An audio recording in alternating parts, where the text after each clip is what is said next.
Hello, this is Chris Heasley with the Chris Heasley Radio Show. The people of Fort Bend County have been tested like none other. It is my opinion that this county was targeted by the establishment for subjugation. And it was targeted because this county experienced a demographic change like none other. And while the people of Fort Bend have grown to appreciate the differences amongst us, the racial, ethnic, and religious differences amongst us, the political opportunists saw it as an opportunity to divide. They saw it as an opportunity for the left to secure their hold on the county. There was always a subtle undercurrent, a narrative inciting division, but it culminated into the full exposure with the fraudulent and deceptive actions of County Judge K.P. George, where he intended to portray the people of Fort Bend County as something that they are not. He got caught conducting this fraudulent scheme to incite racial division. And once he was arrested, the whole thing came undone. Why were they doing this? They were doing this because as the state of Texas goes, the country goes. The Democrats must take the state of Texas, and the left has a firm hold on the city centers, on our urban areas. But they need the attached suburban communities. If they get the suburbs, they get the state, they get the country. And they saw Fort Bend as a ripe opportunity because it is such a diverse county. They saw it as ripe territory to incite racial divisions, play the race card, and win elections. The left pretends to be the bold defender of the minority, and they would use this race card to get Fort Bend and then the rest of the Texas suburbs to fall like dominoes. And Texas would become a Beto leftist state. But the people of Fort Bend stood up to them. The people pushed back. I think that the people of Fort Bend really have grown to appreciate the differences amongst us. So we rejected their message of division. We rejected their racial narrative and confronted the county establishment. We challenged them at every one of their attempts to subvert the county. We stood up to them at the mask mandates, at their vaccine campaigns, and at their medical surveillance campaigns. We pushed back on all of those matters. And the people of Fort Bend kept coming. The people of Fort Bend then defeated J.C. Jeton, a well-entrenched, established rhino.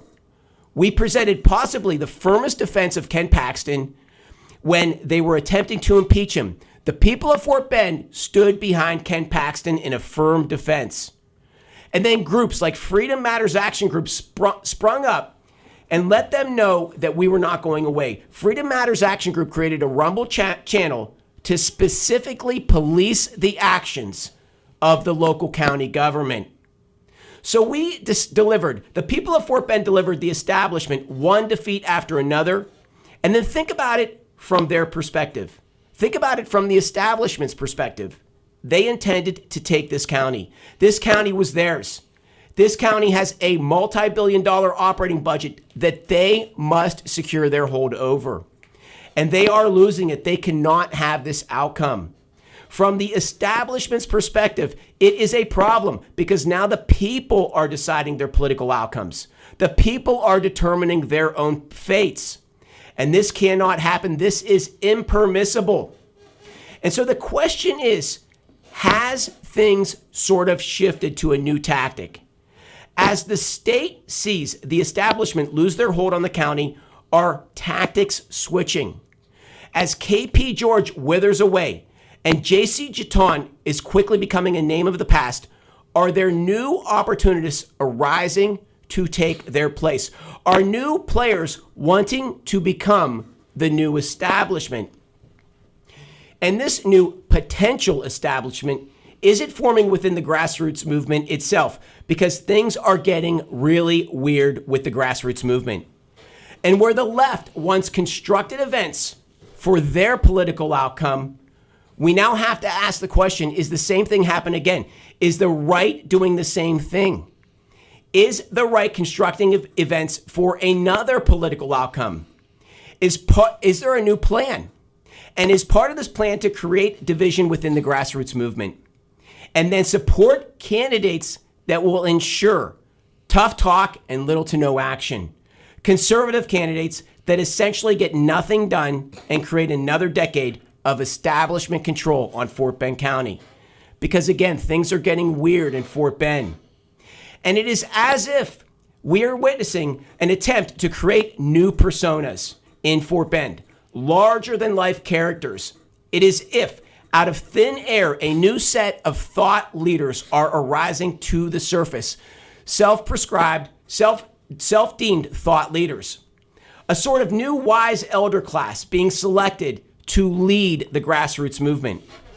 Again, larger than life characters that seem to be forming out of thin air. And I'm referring to people who were not here when the risk was high. People who were not here when we were confronting the mask mandates and having barrel-chested officers in our face. People who were not here to protest the vaccine drives when we were being put on the ground in handcuffs. I do not believe that these new characters were around during these events. They seem to be tough guys who seem to show up late to the game. No, they were safely far away from these critical events, these critical, crucial defenses of the county, and it appears that they weren't there at that time. Yet they arrive at the scene now portraying this larger-than-life character, and they seem to be claiming ownership of all of these things that the people of Fort Bend County did. And it looks like a construction of events. And here is how one can see this new construction of events. Again, these larger-than-life personalities who present themselves as the great thinkers and then claim to have led the success of the grassroots movements when it is uncertain if they were actually there at critical times. Then these personalities are conveniently awarded prestigious awards from our political parties, further promoting their personas. Then they are placed on ranking committees within political parties. They are named to head up political action committees and release press releases extolling their supposed long resumes. Then we see a call for unity where they decide which positions and which candidates we rally around. A call for unity, but they decide what we unify around. And with this call for unity is a subtle threat that if you do not get in line with their positions and candidates, you will be publicly chastised. You'll be castigated, ostracized, a coercive threat to support their preferred candidates. And this is a tactic that we've seen used on the left. When those who do not support the establishment official opinion, those people who do not support the establishment have their personal characters attacked. They cannot go to the issues, so they attack you personally. This is a tactic that was used by Democrats, but now appears to be being used within our own grassroots movement. Then we see a political party release a well-timed press release supporting their preferred candidate in a race where the political party is to have no say. The political party is to be not involved. They're to be unbiased. But these well-timed press releases are happening. And so we see all these things, and then finally we learn that a political consultancy firm's been created. A political consultancy firm's been created, and that sort of brings some things into focus, okay? Political consultancy firm's been created that was undisclosed, but now it's out there, okay? And so now we have to ask the question, was all of this done in line for that political consultancy firm? Was there a profit motive in line? Were larger-than-life figures created and then given awards and named heads of committees and perfectly written press releases promoting these characters and so on and so forth? And then this coercive threat that if you don't support their guy, that you're a bad person, so on and so forth. And then they have a political consultancy firm where most likely they're lining up new clients. And so they have their beta program out there, and now they got their clients lined up, right? So I dare you to go up against their clients and see what they're going to do to your character, right? Because that's what the call to unity is. The unity is to solidify around, I don't know, is it to solidify around clients? This is the question. We have to ask the question, are our own political parties being used to support these consultancy firms? right? Are they used for the interests of the people, or are they used for the consultancy firms? See, it would have been nice to know that this political consultancy firm was established early on before all of these events came to be, right? And what is the coming election that's so consequential in Fort Bend County, the most consequential? The county judge race, right? The county judge, the man who has the most influence over the $1 billion plus county budget, right? How many people are getting, are there any clients lined up for that? And what clients have the pocketbooks to pay consultancy fees, right? Good consultancy fees. So these are the questions. And it's just interesting that we saw construction of events from the left, and now are we seeing the same thing on the right? Right? Wouldn't it be nice if people just were straightforward with us for once? Just straightforward. You know, wouldn't it be nice if our elections, if our county government wasn't this constant head game, right? Mental chess. It'd be nice if we could just get back to the basics.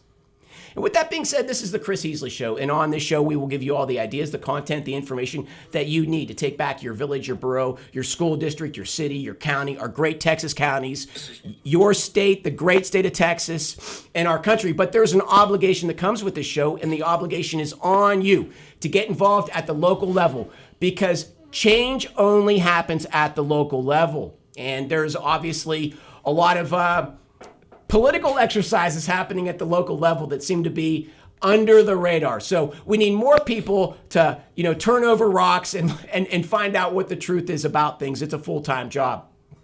And with that being said, we have an incredible show today. We have with us Christian Collins with Texas Youth Summit. Very good. It's good to meet you. Thank you for being on the show. It's an honor to be on. Thank you for having me. Thank you very much. Yeah. And we're going to need headphones, fellas. So we got G2 on the line. G2, how are you doing? I'm well, thank you. Excellent. Very good. And we got Kenneth Omoruyi on the show. Kenneth, how are you doing today? Very good. Thank you so much, Chris. We got a lot of stuff to talk about. It is an incredible week happening. We picked a number of topics to talk about. But the first thing I want to do is I want to learn about Texas Youth Summit. Can you tell us a little bit about that, Christian? Well, Texas Youth Summit was founded in 2019, and it's grown every year since then. We've had thousands of youth come through our doors. Over 2,000 have attended the last conference, and it's just an incredible blessing to get to do this in our community. We've had the biggest influencers in the movement, from Donald Trump Jr. to just Candace Owens, and the list goes on and on. Riley Gaines, Kayleigh McEnany. And we've had, in Fort Bend County, we've had Congressman Troy Nehls, who's a great friend and doing so much good work out there. So just excited about what we built. And last year it was streamed on Fox Nation and covered on Fox News, Fox and Friends. And we've just, every year, we bring excellent speakers and we recruit all the students. And we have just an awesome dynamic where we're bringing in students from all across the state. San Antonio, Lubbock, Austin, Dallas, Fort Worth.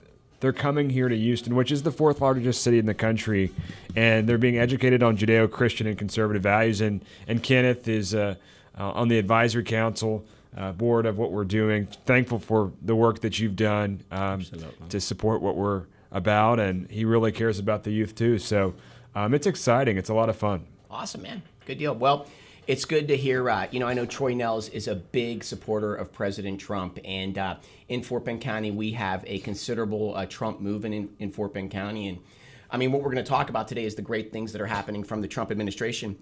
So, are we having a hard time with the headsets? We are? Okay. Is there any way we could have hear G2 without the headsets? Is that possible? Try the headsets.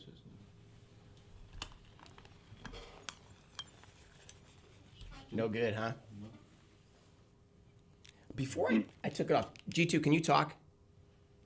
I can. Okay, good. You can hear it. We're good. Okay, we're good.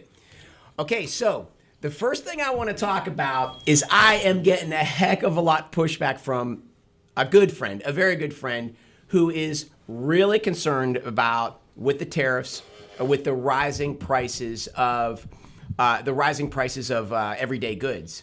And, she's saying, hey, you better go buy what you want today because everything's going to skyrocket. Nothing's made in the U.S. And I want to ask you, fellas, I mean, clearly there's a strategy. We've watched our manufacturing sector get absolutely decimated, and I believe it's largely due to policy more than anything else. But with that being said, I mean, G2, do you want to start us off and just tell us, I mean, are you getting that same kind of pushback, and what do you think? Are we destined to just living a life of higher prices?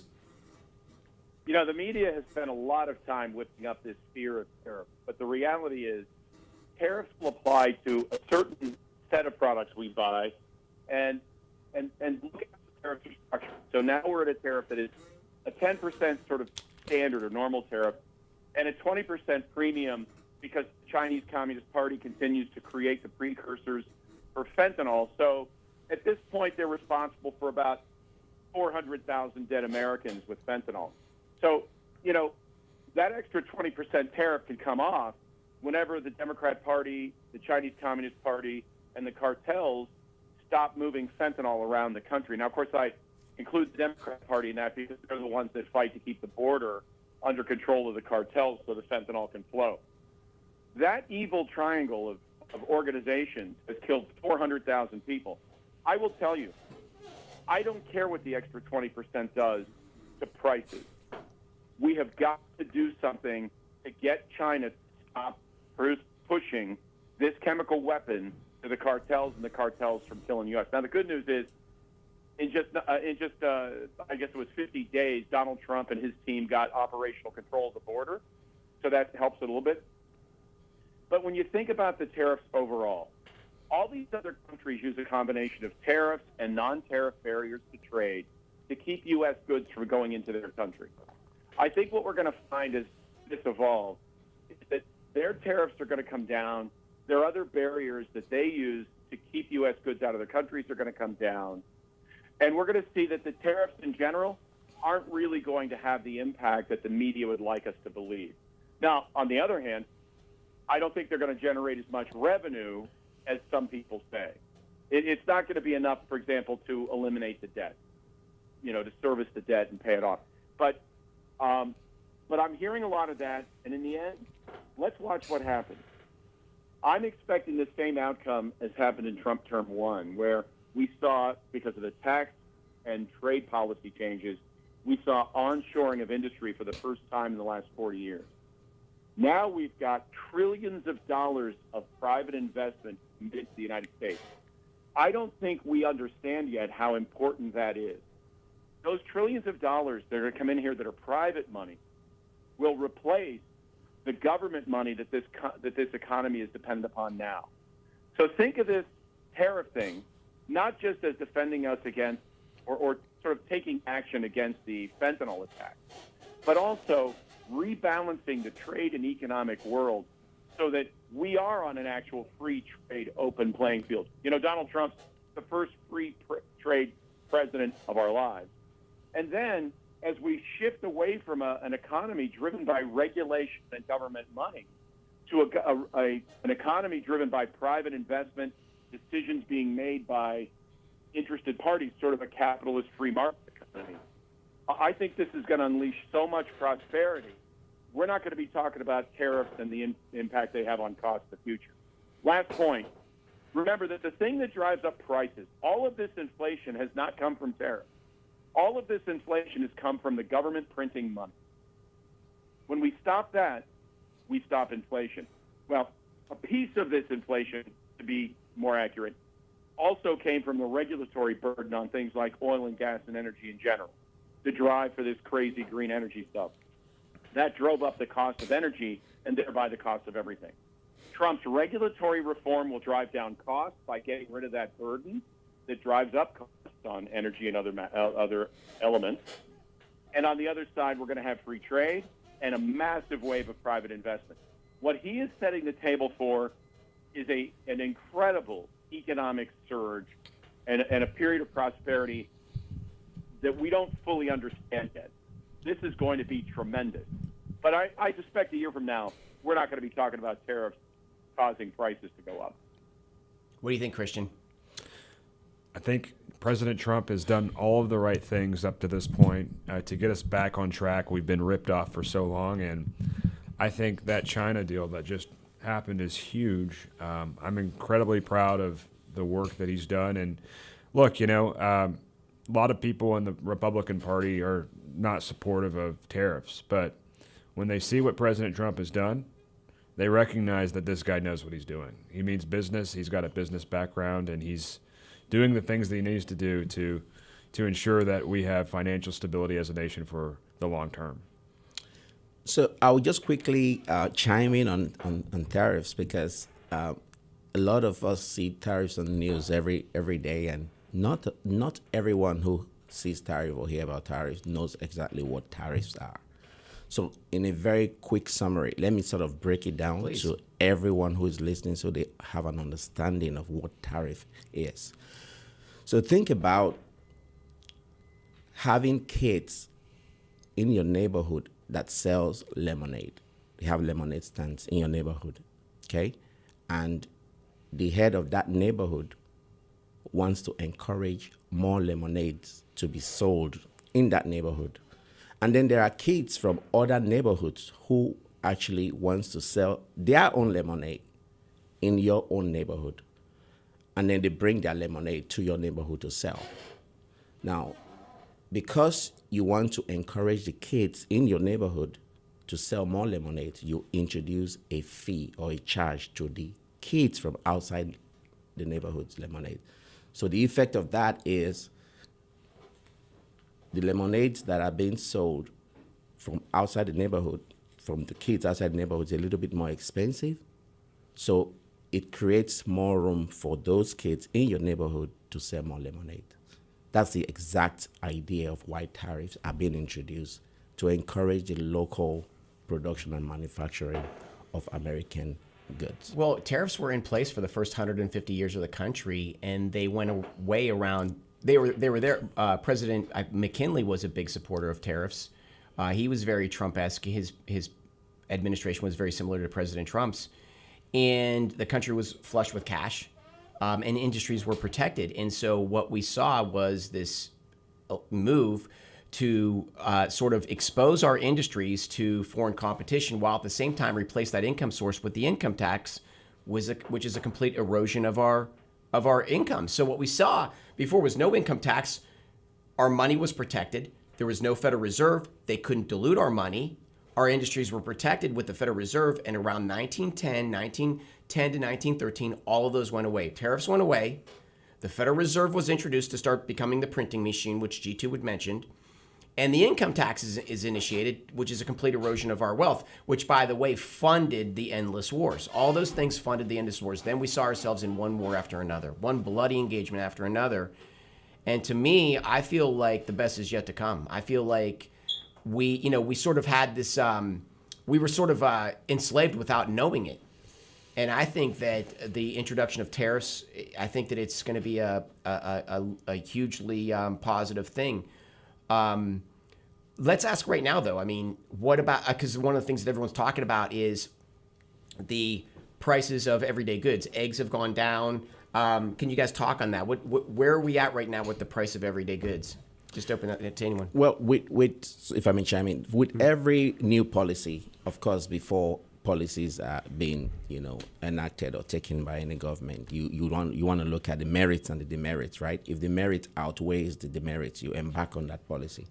If the demerits, right, the disadvantages outweighs the advantages, you don't want to take a decision that the pain is more than the gain. So with every new policy, I think comes with the challenges, the pros or cons for such challenges, and you might not see the impact of the tariffs immediately, but over time, and some of these policies, they take time to reflect the impact of it. So case in point is the price of eggs. It went from $6.23 in March to $5.12 in April. So since October 2024, we haven't seen this type of steep decline. And it's obvious that his policies are working, and Democrats don't want to give him credit for it, but the fact of the matter is life is better under President Trump for everyday Americans. Yeah. Wasn't it Chase Bank stood down on their prediction of a recession? Did you guys hear about this? I think there was an initial prediction of what they thought the recession would be, but they recently downgraded that. I don't think just completely eliminated, but it was sort of down. It's been downgraded. Right. So even the entrenched establishment, corporate press is acknowledging these things. They can't look away from, for example, what you said, Christian, the decline in eggs at this point. I think that it's becoming a greater issue for the left. Absolutely. President Trump has really he's fought hard to get to this point, and every day he's enacting policies, whether executive order, making deals most recently overseas, he's aiming to make the lives of everyday Americans better. And one other such example is the stock market. It's come roaring back since he's made all these deals, and he's proven that his ideas were right. He's put the right people in his cabinet that know what they're doing, and they're intent on getting as much done as they can, especially before these midterms. And while they have control of Congress, House and Senate, they've got to do everything, either passing laws or executive order over the course of the next 2 years to get things done. And we'll see what the midterms look like. We're heading toward that mark. We're going to get there soon enough, but now's the time to get things done, and they're doing it. G2, man, I want to hear what you think about that. Chase Bank, or was it JP Morgan? I'm not sure, but one of the banks downgraded their call for a recession. And I also want to hear what you think about the deregulation of oil and gas. Right. They were calling for a recession this year, and they took that call out. And changing the regulatory environment on oil and gas is a critical element of this. Remember, during the last 4 years, as oil and gas was trading, let's say, between $80 and $85 on average, sometimes as high as $115 a barrel, we saw massive amounts of production. In fact, U.S. wells were pumping large amounts of oil over the last 2-3 years. The problem is that we had a low rig count. In other words, there was less development going on of the new wells that were required to maintain that level of production over time. What Donald Trump's team is doing is specifically fixing the regulatory problem that has blocked new development so that these oil and gas developers can get in the ground, punch holes, and start extracting energy. This is a critical element of what he's doing. That also is an anti-inflationary move. Now, since he's taken office, oil has traded down, $20 a barrel, call it. It's an incredible decline. And of course, we're all seeing that at the gas pump. How are these things happening so quickly? Well, it's not just one thing. It is the regulatory change.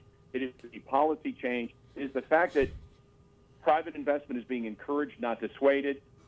And this is just going to keep going. I think the calls for a recession, which we were, I think, in. If you look at the real employment numbers, if you look at some other factors, we were in a very bad way. And again, wholly dependent upon government spending to keep this Twinkie economy going. Again, a Twinkie economy. All the calories, debt, government spending, inflation, none of the nutrition, sound fundamental economics. Trump is changing us from that Twinkie economy to a sound fundamental economy. And I think the banks are just starting to recognize that. So, and again, the scope and impact of these tariffs will be smaller than we have been told, just because they're using it as a scare tactic to try to make people unhappy with Trump. This is going to be dealt with and move on, and it'll just be a part of the economy. But I'm very excited about what he's doing. What these folks are laying out is a fantastic base for an economy that will thrive. I mean, right now, when he did his State of the Union speech, he talked about one company after another that was investing billions of dollars into billion-dollar projects into our country. And any one of those projects that he mentioned, and he mentioned more than 10, would transform a small town, like a town like Beaumont, Texas. It would absolutely transform it.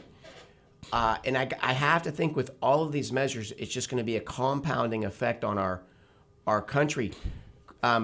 Christian, do you think that these moves are going to stimulate foreign investment into our country? Absolutely. I don't think Joe Biden could have done any of this. I don't even think he could have made that trip overseas. Recent reports, people in the Democrat Party think that he would have been in a wheelchair by this point. So, I think Joe Biden can't hold a candle to President Trump. And President Trump is working so furiously fast, making all kinds of deals every single day, just billions of dollars flooding into America because of his great work. So I think we're in a good position. What do you think, Kenneth? No, I think there's been a lot of progress made between January 20th and today. There's been quite a number of policies that I think over time, like I was saying earlier, policy shift impact is not felt usually in the short term. Generally, it might take a medium term or even long term to start seeing the impact of some of these policies. So, G2, can you give us a status on the Chinese trade deal? Well, I think it's still, there's a lot to work out. And as we all know, the Chinese will not intend to comply with whatever deal is cut. So this is going to take constant renegotiation, endless maintenance and fighting. It will never end. So we shouldn't look at this as a deal that's going to get signed, put in a desk drawer, and lived by. But the things that I like about it are the fact that Trump is beginning to address the issues like China stealing our intellectual property, which they now have all of, right? And if you think back to the time right after he was elected, before he took office, and even when he was running, he started talking about the bloodbath in the automotive industry and how that was going to happen if he wasn't elected.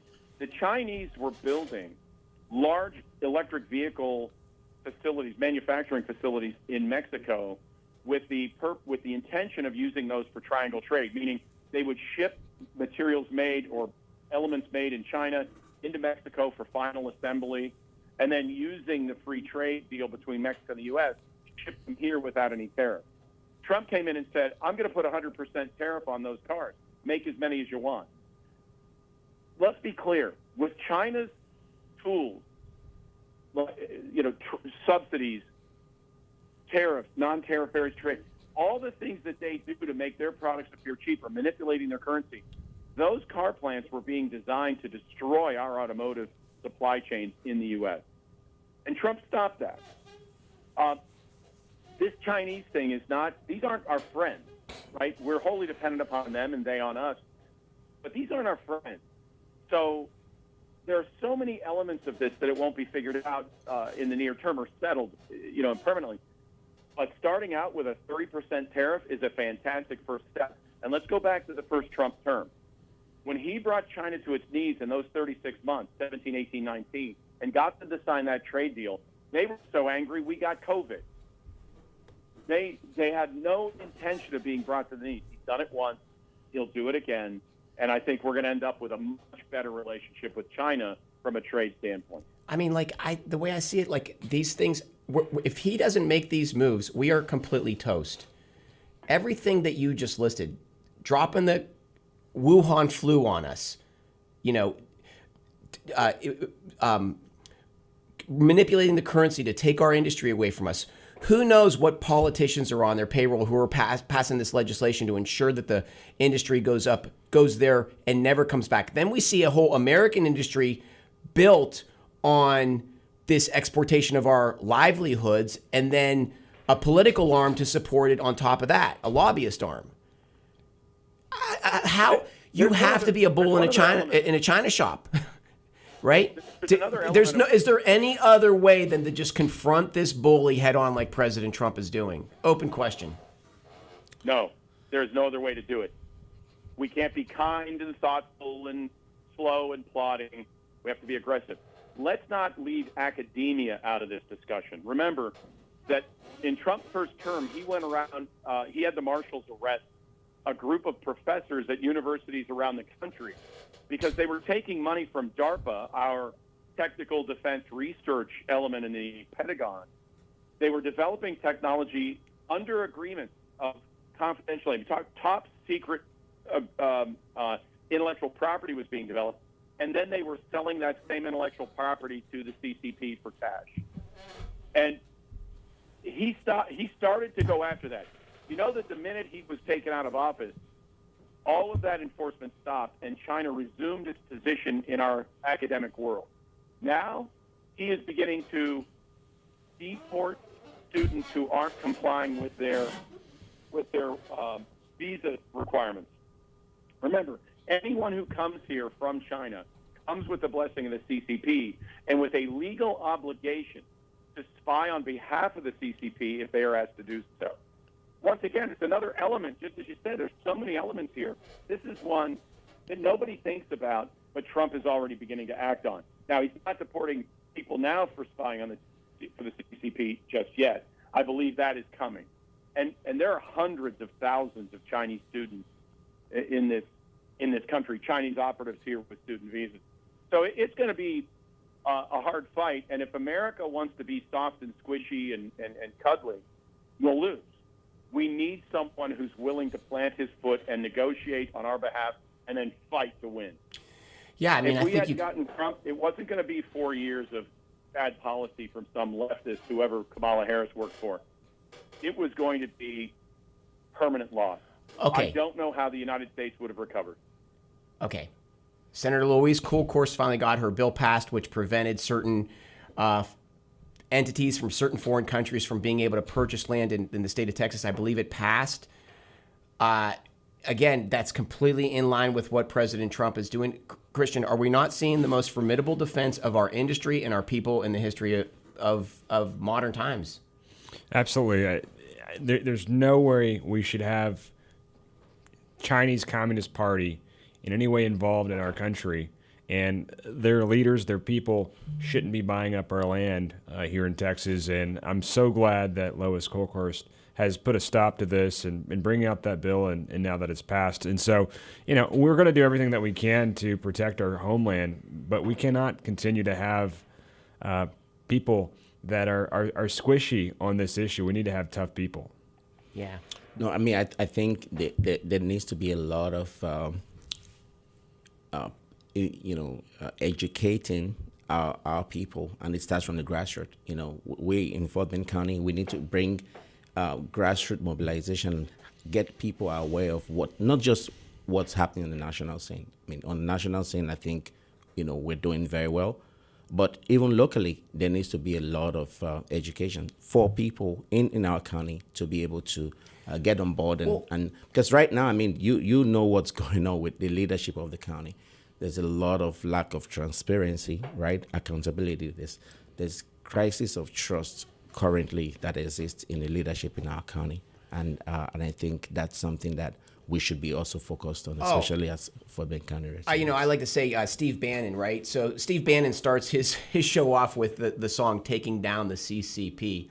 And by the way, the other thing Steve Bannon does is he rejects the notion of a call for unity. He says that, no, all ideas should be hashed out. And I totally agree with that idea. But, there was a time just so many years ago where when we would walk into our county offices, we would be confronted with a facial recognition or some sort of a technology that would tell you to hold still while they took I don't know if they're doing temperature readings or facial recognitions, but it was this robotic voice. And while this was happening, I had friends who just come back from China, and they explained that this technology was on every street corner in China. And so, I don't know. Is President Trump's efforts, is Senator Louise Coolcourt's efforts enough, or is the threat too far gone? Open question. Christian, what do you think? Yeah, I think. Look, I mean, there's so much that can be done. I think to stem the influence of the Chinese Communist Party in our country. But frankly, they're working really hard with Democrats. They're working really hard with the mainstream media to infiltrate. And look, I mean, they've had spy balloons come across our country. I mean, nobody did anything under the Biden administration. They've bought up land near our military bases in South Dakota. I mean, the things that they've done I think are very egregious and very much an overstep. And we should be a sovereign country, completely independent of any sort of Chinese communist influence or rule. And that's what they do to take over. It's a long game of becoming the hegemony. It's military and economic rule. They may never have to fire a bullet, because if they control everyone from a financial standpoint, that's how they achieve their goal is to be the ruler of the world for the next 1,000 years. They play the long game.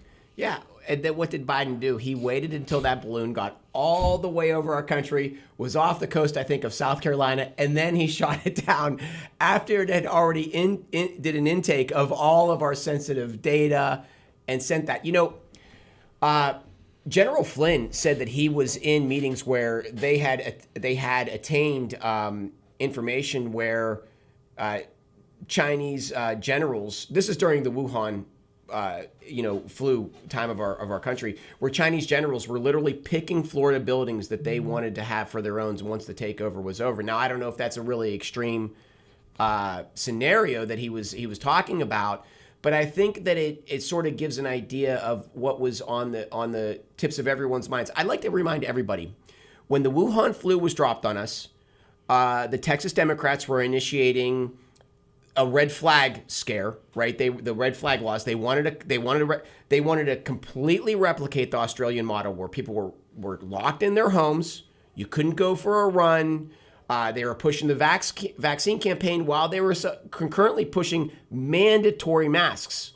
So mandatory masks, and for the time being, voluntary vaccines. But we're really going to push them. They're pushing these red flag laws. And it just seemed like a nightmare scenario. They were shutting down our economy, shutting down our businesses, while this nefarious drug or a flu comes on our shores from a far off land, right? But this is all just a set of coincidences. Go back to sleep. Nothing to see here. I mean, the way I saw it, there's going to be foreign boots on the ground hitting us on our Galveston shores. I saw no other scenario, and I think everybody was concerned in that way. So I think that we need to realize that these threats are real. I mean, we're not impervious just because we're on this side of the Atlantic. That we're not impervious to these sort of threats. G2, am I way off, or what do you think? Well, I think you're raising an interesting point. I want to tie it back to the point you folks made a minute ago about unity and this talk of unity. Look, during those lockdowns, states like Ohio, a 3R state, Republican House, Senate, and governor, they complied completely with every element of the lockdowns. They did very little to free it up, to free their people up. If you look at other places, you didn't see the Republican Party, the Republican representatives standing up and fighting for their constituents the way they should. As we look at it now, we don't see them fighting, for example, to cut spending. And then we see a debacle like Tom Tillis coming out and blocking Ed Martin from being the U.S. attorney in D.C. Here's the point. There's nothing to unify around with people like that. And the point you made a moment ago, that open debate is important and necessary for this party and this conservative, grassroots, patriot movement, this whole community to come together and be effective, that debate has to happen. It has to be real. And it has to result in actions being taken. So what my concern is, 100 days of Trump's term, how many days was Congress in session? That was 44 days, I think. They weren't there 100 days. Why not? Why are they not moving forward to implement bills, to pass bills to have signed into law that look just like executive orders? Where is the Republican Party? And between Tom Tillis, Thune, Spender, Johnson, and others, they are doing serious damage to the Republican. I think the theory is twofold. One, they're hoping the Democrats take over at the midterms so they have their excuse back. And secondarily, they're just running out the clock. It is time for this Republican, conservative, patriot community, which is 60% of the country, to circle around Donald Trump's policy positions and become active. And the point you made earlier about the grassroots, it is going to absolutely take the people down at the precinct level, in the grassroots communities, in the activist organizations. It's going to take those people pushing against this establishment to get them to get out of the way so that Trump's policies can be implemented at the township level, at the county level, at the state level, and most importantly, in Congress. Okay, so I want to switch directions just a little bit. One of the things that I mentioned is that, pivotal events happened around the year 1910. Again, the introduction of the Federal Reserve, the institution that enslaves us more than any other institution.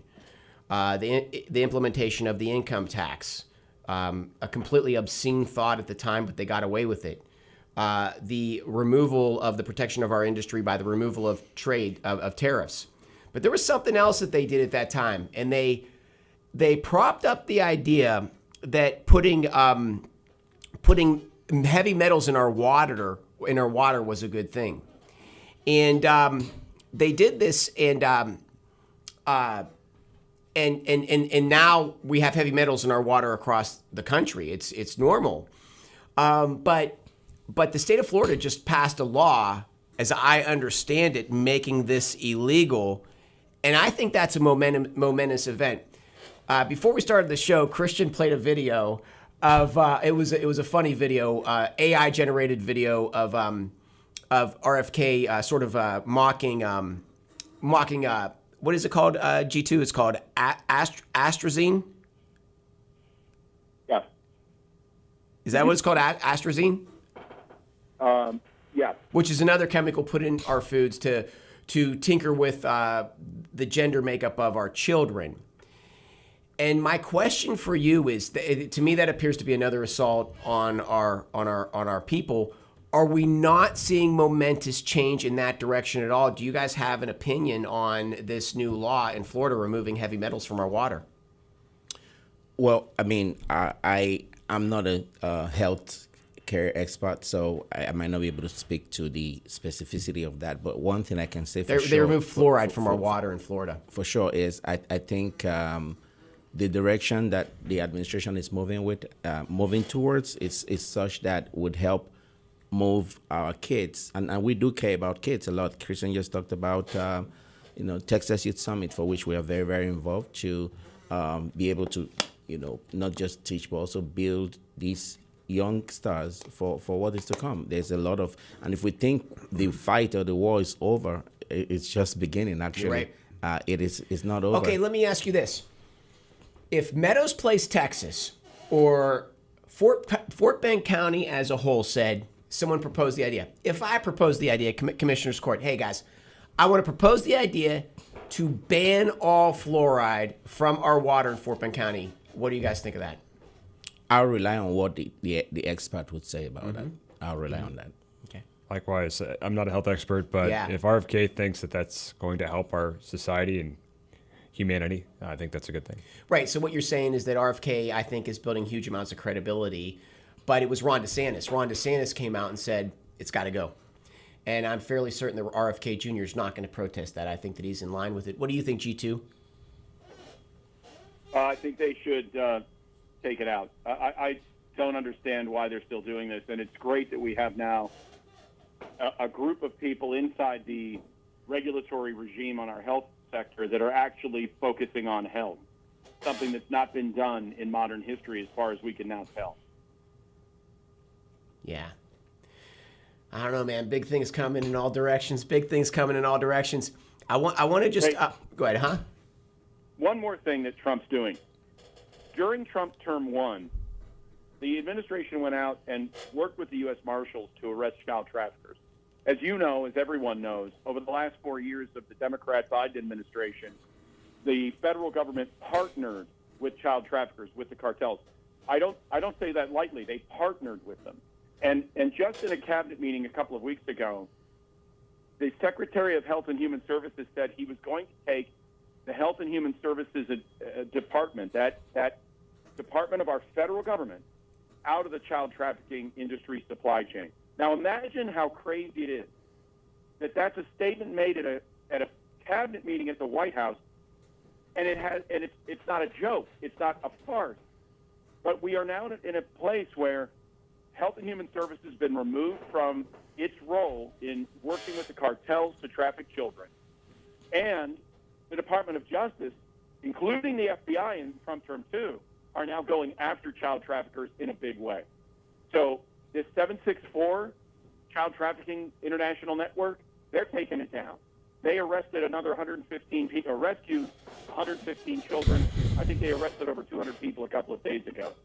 One more of the absolutely critical things that is being done by this administration is their war on child trafficking. After 4 years of the federal government under Biden and the Democrats making that child trafficking industry grow and prosper. Yeah, I want to cover that. That is such a deep, intense topic, and I have a person lined up to come in a few weeks, and we're going to go hard and heavy down that rabbit hole. I want to finish on one last thing, guys. One other thing, I think just great things come, and the best is yet to come. And as I understand it, President Trump went to the Mideast, and he made some profound statements. And overall, what he did was he exposed the rhino agenda to constantly be intruding in foreign countries' affairs and pretending that we are the authority to manage the world's affairs, and we would manage them largely through vicious wars. I heard things like, for example, he was saying things like, "You will now determine your own fates," things of that nature said to these Middle East countries. I find it profound. I'd like to make one other point. Remember, it was President Trump who, under his administration, conceived the Abraham Accords, a breath of fresh air, peace at last in that part of the world, in a hotbed part of the world, for a very short time. And only when leadership left the room, only when the Democrats came into the room and took administration, did vicious wars come back. I think everyone needs to look at the establishment left's history with war. Remember, it was President Kennedy that wanted nothing to do with Vietnam. He was actively removing our troops from there until, he didn't play the party line, and we know what happened to him. And then the Texas Democrat, the godfather of the Texas Democratic Party, LBJ, stepped in and ratcheted up that war in Vietnam to unforeseen proportions. It was horrific, and I do not believe it was necessary. But with that being said, I think that, again, we're at a moment in time when all of this can come to an end, when we can breathe a breath of fresh air. And tell me what you guys think. I mean, is it possible that we're on the brink of peace worldwide? Well, I think there's been very, very noticeable, I would say, progress towards peace since this administration.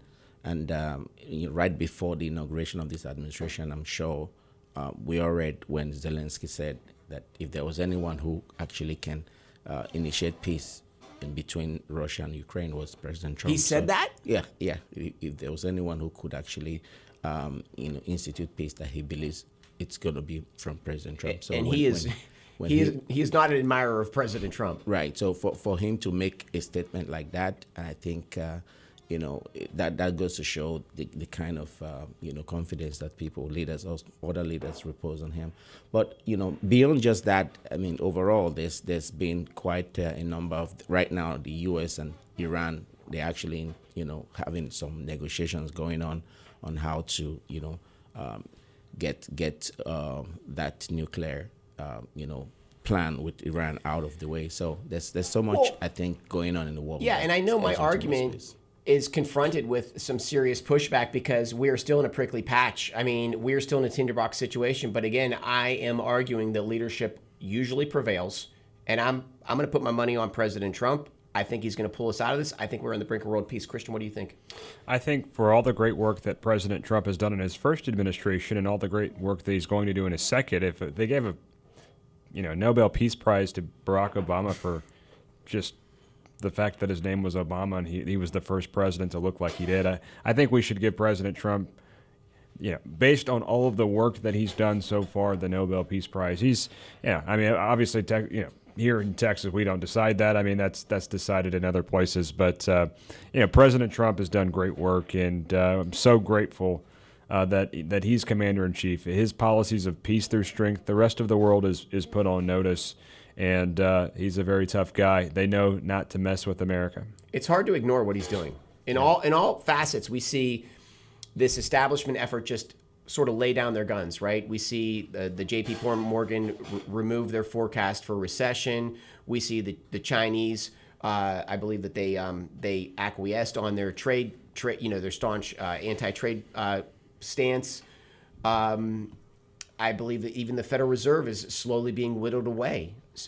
The IRS reduced by 50% in their workforce. It's just so much. G2, let's finish this up, man. Wait, Tell me what you... Go ahead. Quickly make one No, correction. take your time. So the J.P. Morgan shares did not eliminate the forecast. They just reduced just to make that quick. Right. Yeah, but they're gonna. That's the first step. How long can they hold that stance? It's just they're backpedaling already. Well, Go. There's already risk. There's always risk that we're going to have a recession. Remember, the employment numbers were horrible coming into this Trump term too. So there's still risk out there. The exciting thing is that what he is doing is laying the groundwork for all of that to shift. But there's another point to make. You know, we talk a lot about implementing this America First policy platform. We see people the Republicans in Congress, Republicans in various states, Pennsylvania, Ohio, Texas, Oklahoma, Missouri. We see a lot of Republicans fighting against that. North Carolina, Tom Tillis, fighting against that America First agenda. Here's one of the most remarkable things, and you made this a moment ago. The America First agenda isn't just making America great again. When America is strong, the world is strong. When we return to our role as a force for good by doing things like stopping the child trafficking supply chain, not enhancing it, not being part of it, we begin to help the world, right? And when you talk about people in places like Africa and other parts of the world saying, we need Donald Trump to help us solve some of the problems here because we've got decades-old wars. This is where America, when it's strong, when it's principled, it can be a force for good globally. So it turns out, oddly enough, that America First is not a selfish policy platform. When we make America strong, we return America to the principles that founded this country and made it strong before. We help the world be stronger. We help the world be more free and prosperous. That's the beautiful thing of this policy platform, is that this is good for everyone. And it isn't that we want other countries to be weak. We want them to be strong, too. We don't want them to be at war. We want them to be at peace. It's an exciting time, and I got to tell you, I'm just glad I get to see it. So thank you for letting me participate in this discussion, gentlemen. I've enjoyed chatting with all of you. What do you say, Kenneth? No, look, I think I really buttress the point that he said. Someone actually said, America First is not necessarily America alone, right? We have allies, right? Yeah. There's a lot of countries that will go to war just because, we are, allied to those countries. But, the leadership at the top, again, I'm trying to piggyback on the conversation that we started earlier. The leadership at the top, I believe we are moving in a direction that we all want, we all voted for, right? But bringing it down to our local level, there's a lot of questions that still needs to be answered. And it borders around integrity, it borders around transparency and accountability. Here in Fort Bend County, I think we need to sensitize our people to be able to be aware of what's going on with the leadership. For example, recently, I'm sure there was a conversation around the approval of salary increases in Fort Bend County for Fort Bend County officials by as much as 25%, 26%. And the county that has close to 3,600 employees, I think the increase was less than 5%, So I think there should be also focus. While we're focusing on the larger macro society, the country, we should also put an eye on politics locally so that as we are working towards leadership at the level, the higher, the national level, successful leadership, we should also focus on our own locality. Well, I mean, the premise of this show since the beginning is that everything starts at the local level, and I 100% agree with you. We need, again, I feel like they purposely complicate government. They keep adding sports stadiums and gymnasiums and community centers. They purposely get away from the intent of government, which is to run the courts, run the police, run the roads, and not much more than that. And they constantly keep building it out to make it confusing and hard to understand and all of these things. And so I think that we need to take a simplistic view towards all governments, starting at the local level and building from there. Absolutely, I agree. I think there needs to be a very deliberate and concerted effort to take leadership, especially at the county level, back to the basis, back to the original intention of. There are basically four purposes of the county government, which is to build roads, right? Safety, public safety, mental health, and taking care of our veterans. I think we need to go back to the basis at the level of the county. Absolutely. Well, thank you very much, both of you gentlemen. I appreciate you being on the show today. Did you have anything you want to finish up with? I just want to thank you for your great work and for having me on. It's an honor to be on. And Kenneth, I appreciate all the work that you're doing on the state board of public accountancy and your help with the Texas Youth Summit. I appreciate your friendship. So thank you both for inviting me today. And thank you for being here. Kenneth, thank you for being here as well. Thank you so much for what you're doing and the influence of this show and the platform that we have here is such that you never can overestimate how many people we're educating and reaching out to be aware of what's going on, not just in the locality, but also at the national level. I mean, this is one show, and it takes a week, 2 weeks to cover one teeny tiny facet of the government. So there's so many stones that need to be overturned. Yep, absolutely. But thank you both for being here. And this is Chris Heasley with the Chris Heasley Show. We will be back here next Saturday at 10 a.m. with one more hot topic. Have a great week.